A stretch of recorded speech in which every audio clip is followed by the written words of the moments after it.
Bay 12 smelled like coolant leak and burned wiring, which meant Jax had about 6 hours before the environmental systems flagged it as a hazard zone and sealed it off.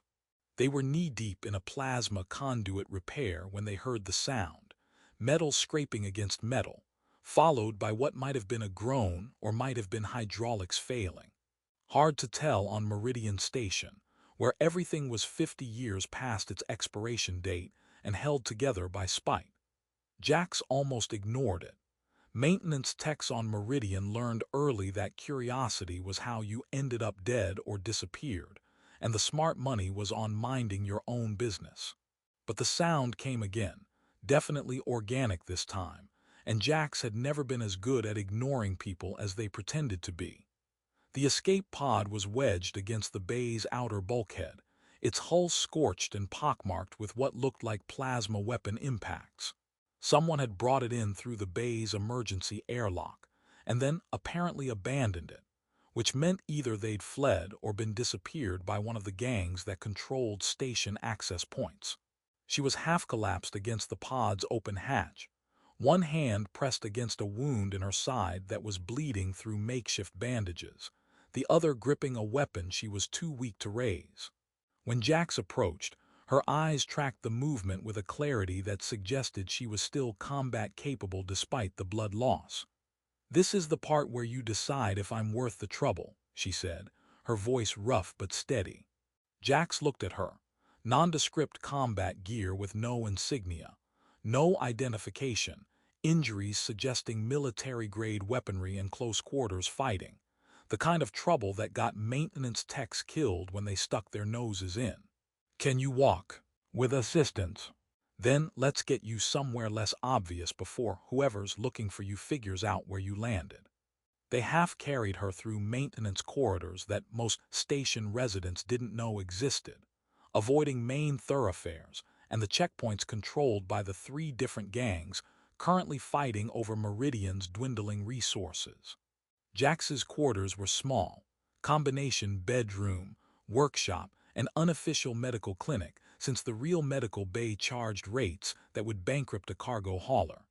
Getting her onto the cot was complicated by her injuries and her clear reluctance to show weakness. Once she was down, Jax pulled out supplies salvaged from a dozen different sources over 8 years of living on Meridian. Antiseptic that might have been stolen from a coalition medical shipment, bandages acquired from a smuggler who owed Jax a favor, pain medication of uncertain origin that mostly worked. "I'm going to need to see the wound." She nodded and peeled back the combat gear with movements that suggested she'd done field medicine before. The injury was bad but not immediately fatal. Plasma burn that had cauterized most of the bleeding but would get infected without treatment. Jax worked in silence, cleaning and dressing the wound with efficiency born from too much practice patching up people who couldn't or wouldn't use the official medical facilities. "You do this often?" she asked. "Often enough. Station like this, you learn to help people without asking why they need help. Smart policy. Keeps me alive." Jax finished bandaging and sat back. "You got a name?" "Guess." "That your real name, or you're running from something name?" "Does it matter?" "Not really." Jax started cleaning up the medical supplies. "You can stay here until you're healed enough to move. Food's not great, but it's calorie positive. Water's rationed, but I've got a decent allocation. Just keep your head down and don't cause trouble." "Why help me?" Jax paused, surprised by the question. "Because you're hurt and I can do something about it. Doesn't need to be more complicated than that." Kess's expression shifted to something that looked like surprise mixed with something else. Grief, maybe, or recognition of something lost. "It's been a long time since someone's helped me without wanting something in return. I want you to not bleed out on my floor. That's something." "Fair enough." Jax left her to rest and returned to the plasma conduit in Bay 12, trying not to think about the fact they just brought home exactly the kind of trouble every survival instinct said to avoid. But her eyes, Kess's eyes, had held something that looked like resignation mixed with defiance, the expression of someone who expected betrayal but kept hoping for something better. Jax had never been good at walking away from that look.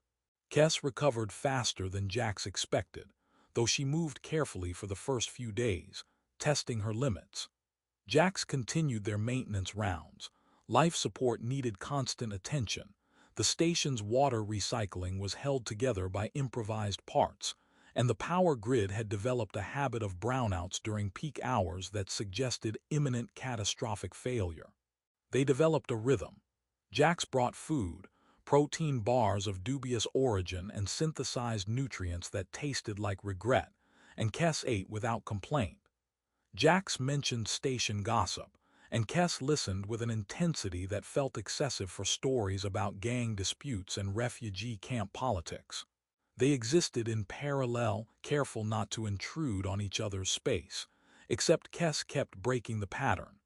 "Tell me about the families in Cargo Hold 7, she said one evening while Jax was reviewing diagnostic reports. "Why?" Curiosity.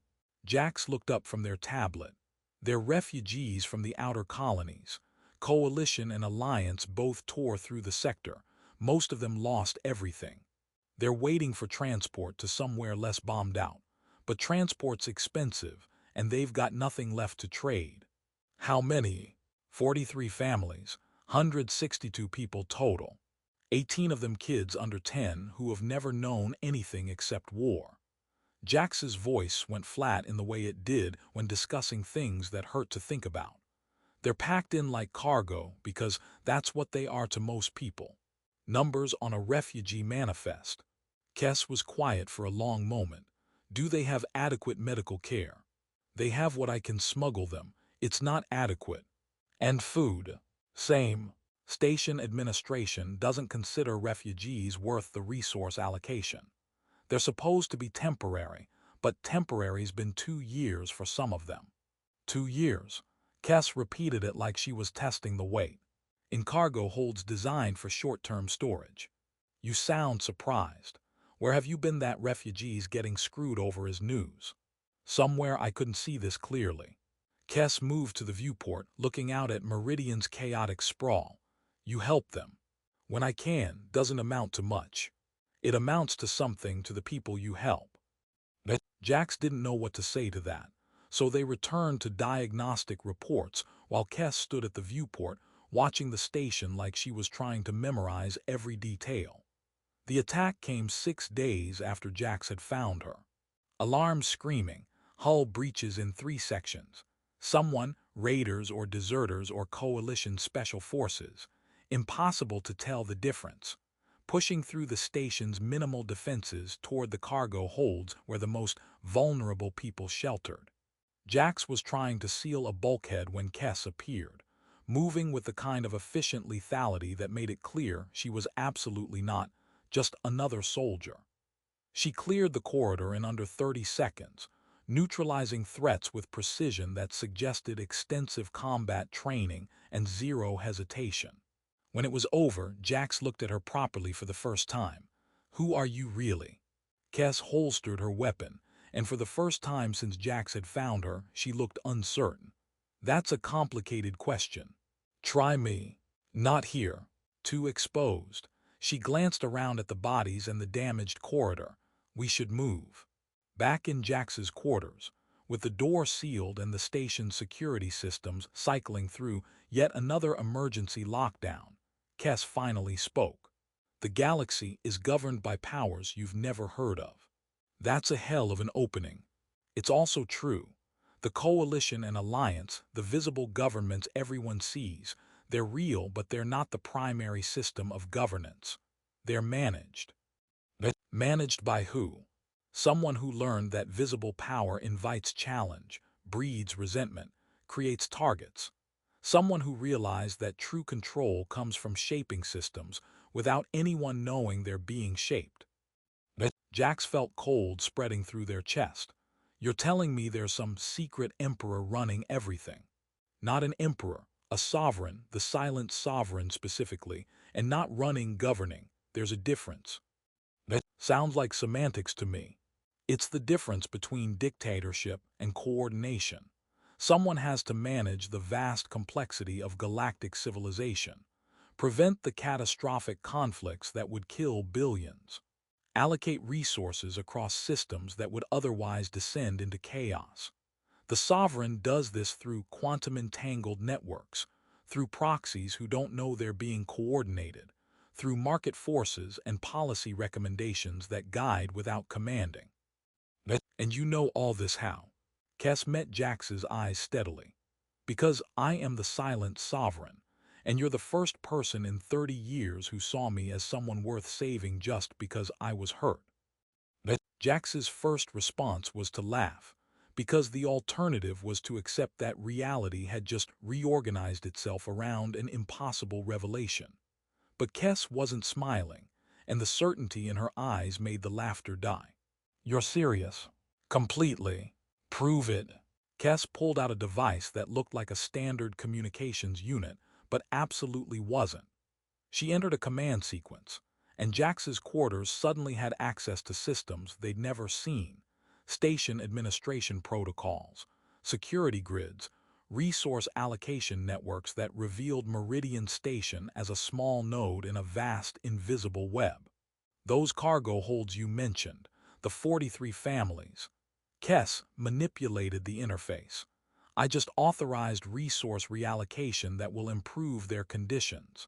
Medical supplies will arrive within 6 hours, food shipments within 12. It will look like standard bureaucratic action, nothing that would draw attention. Jax watched the commands propagate through systems, watched resources redirect, watched the invisible architecture of governance shift with casual precision. I am. And I need you to understand why I'm here, on this station, bleeding in a bay rather than governing from wherever you imagine someone with this power would be. I'm listening. Kess sat down heavily, and for the first time since Jax had met her, she looked tired in a way that had nothing to do with physical injury. When you govern at the scale I do, people stop being people. They become statistics, resource allocations, acceptable losses in service of larger stability. The war between the coalition and alliance, it's horrible, but it's horrible in a controlled way. The alternative is full-scale conflict between powers that would devastate half the galaxy. So I maintain the current war at a level that prevents something worse. You're saying you're responsible for people dying. I'm saying I'm responsible for fewer people dying than would otherwise, but that distinction becomes meaningless when you're the one making the decision. Kess looked at her hands. So I do something my security apparatus considers insanely dangerous. I personally infiltrate conflict zones. I witness the consequences of my governance. I force myself to remember that acceptable casualties are actually people with lives and families and futures I'm deciding to spend. That's what you were doing when I found you. Yes, I was investigating reports about refugee conditions in this sector, got caught in a skirmish between deserters, and ended up in that escape pod. Your bay was the closest safe landing point. She met Jax's eyes. You asked me no questions. You didn't care if I was coalition or alliance, criminal or soldier. You just saw someone hurt and decided that was enough reason to help. Do you have any idea how rare that is? It's basic decency. For you, maybe. For me, it's the first genuine human connection I've experienced in decades. Everyone who knows what I am treats me as a function, not a person. They see the sovereign, not Kess, not someone who can be hurt or helped or just seen. Jax sat down across from her, trying to process the impossible situation. What happens now? That depends on you. On me. If I reveal myself, I lose the ability to govern invisibly. The moment people know the silent sovereign exists, the entire structure collapses. Visible power invites challenge. The coordination mechanisms only work because no one knows they're being coordinated. Kess's voice was very quiet. But if I maintain the fiction, I lose this. The one place where someone sees me as a person rather than a system. That's not fair to either of us. No, it's not, but power rarely is. Jax thought about it. about the impossible weight of governing trillions, about the isolation of absolute power, about what it meant to be human when your decisions shaped civilizations. And then they made a choice that surprised even themselves. Don't tell me. Kess blinked. What? Don't reveal yourself. Keep being Kess when you're here. Let the sovereign govern the galaxy, but when you need to be just a person who doesn't carry everything all the time, be that person with me. You're asking me to lie to you. I'm asking you to be human with me. The sovereign can make impossible decisions and coordinate galactic civilization. Kess can have terrible coffee and complain about life support systems, and be someone who exists without the weight of trillions of lives in every word. But why would you do that? Because everyone deserves a place where they're not performing, where they can just be. Jax managed a smile, and because I've gotten used to having you around, even if you are secretly running the universe. But I'm not running it, I'm coordinating it. There's a difference. Yeah, I got that part. Cass stayed 3 more days, until her wounds had healed enough that she could move without risk of reopening them. They didn't discuss the sovereign again. Instead, they talked about maintenance schedules and refugee camp politics, and the complicated ethics of keeping ancient systems functional when every repair was a temporary measure against inevitable entropy. On the last evening, Kess stood at the viewport again, watching Meridian's chaos with that cataloging intensity. The resource allocations I made, they'll help, but they're temporary. The underlying systems are broken. Systems are always broken. That's why people like me exist, to patch things until they break again. Is that enough for you? Temporary fixes? It's what I can do. Maybe that's all anyone can do, make things slightly less broken, one repair at a time, and hope it adds up to something. Cass turned to look at Jax. I make decisions that result in suffering. I redirect resources that mean some people survive while others don't. I maintain a war that kills thousands to prevent a conflict that would kill billions. How do you reconcile that? I don't. That's your job. Jax met her eyes. But I can give you a place where you don't have to carry that alone, where someone sees you, not the position. That might be the kindest thing anyone's offered me in decades. Or the most selfish. I like having you around. Kess smiled, genuine and unguarded in a way Jax suspected few people ever saw. I'll come back, when I can. Different cover identities, different infiltration missions, but I'll come back. I'll have coffee ready. Terrible coffee, but it's calorie positive. That's all anyone can ask. She left through the maintenance corridors, disappearing into Meridian's chaos like she'd never been there. Jax returned to their repairs, fixing the plasma conduit that had brought them to Bay 12 in the first place, maintaining the endless cycle of breakdown and repair that kept the station habitable. 3 months later, someone showed up at their door, different face, different cover story, but the same eyes. Kess, or whatever name she was using this time, injured again but not critically, asking for help in that voice that expected refusal but hoped for acceptance. Jax pulled her inside without questions. They developed a pattern across years. Kess would arrive, stay while healing or completing whatever infiltration mission had brought her to Meridian, and leave without promises about when she'd return. Sometimes months passed, once almost a year, but she always came back, and slowly, incrementally, things on Meridian improved. Resources appeared through bureaucratic channels that looked random but weren't. Refugee conditions got slightly better. The most broken systems received repair allocations that made Jax's job marginally less impossible. Nothing dramatic enough to draw attention, but enough to make a difference. Jax never asked if Kess was responsible. They both knew the answer. One evening, several years into this arrangement, Kess asked the question Jax had been waiting for. Why do you do this? Help me knowing what I am, knowing the decisions I make. Jax looked up from the diagnostic report they'd been pretending to read. Because power doesn't make you less human, it makes you more alone. And maybe someone who governs the galaxy needs at least one person who sees them, not the position. even when the position requires making impossible choices. Especially then, someone has to remember that the person making those choices is human enough to be hurt by them. Kess was quiet for a long time. The refugees you helped me see, the families in cargo hold 7. I redirected resources that improved conditions across 3 sectors. 16,000 people have better lives because you showed me what my abstractions actually meant. That's good. It's a tiny fraction of the suffering I still coordinate. Is that enough?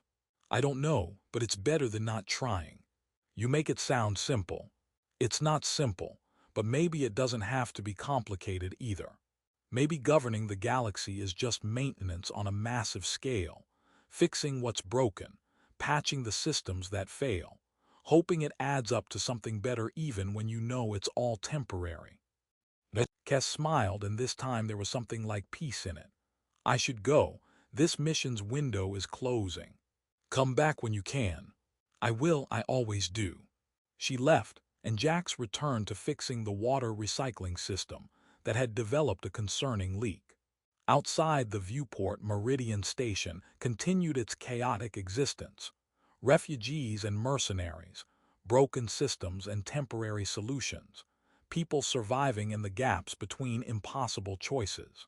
And somewhere in the invisible architecture of galactic governance, the silent sovereign made decisions that shaped trillions of lives, carrying the weight of impossible power and the memory of one maintenance technician who decided she was worth saving just because she was hurt. True power, Jax thought while repairing a valve that would fail again in 6 months, wasn't in commanding galaxies.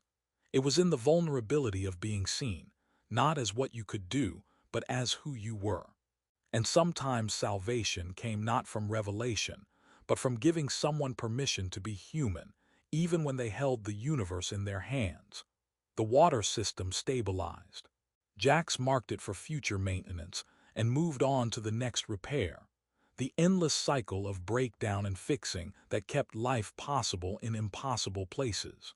Somewhere far away, governing in silence, Kess was probably doing the same thing on a scale that defied comprehension. But here, in this moment, fixing this system, Jax had done what they could. Sometimes that was enough.